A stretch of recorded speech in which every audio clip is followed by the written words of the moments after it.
Lorsque nous pensons aux multitudes de non-chrétiens que nous rencontrons, nous pouvons facilement nous décourager devant l'ampleur de la tâche d'annoncer Jésus aux autres.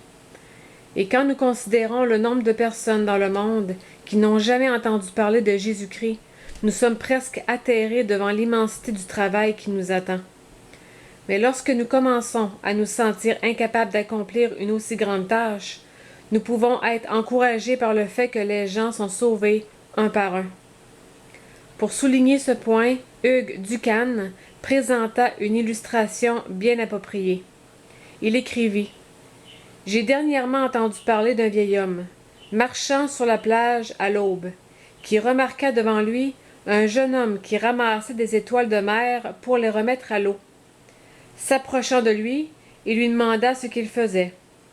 Ce qu'il reçut comme réponse, c'est que les étoiles de mer mouraient si on les laissait au soleil.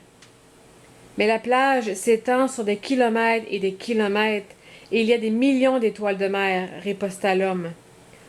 En quoi tes efforts peuvent-ils faire une différence? Le jeune homme regarda l'étoile de mer qu'il tenait dans sa main et la lança ensuite en sécurité dans les vagues. Ça fait une différence pour celle-ci, dit-il. La tâche nous semble parfois si grande que nous n'essayons même pas de témoigner.